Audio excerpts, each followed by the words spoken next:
فرحين بما آتاهم الله من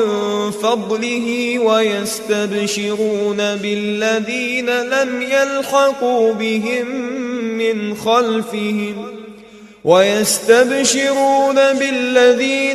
يلحقوا بهم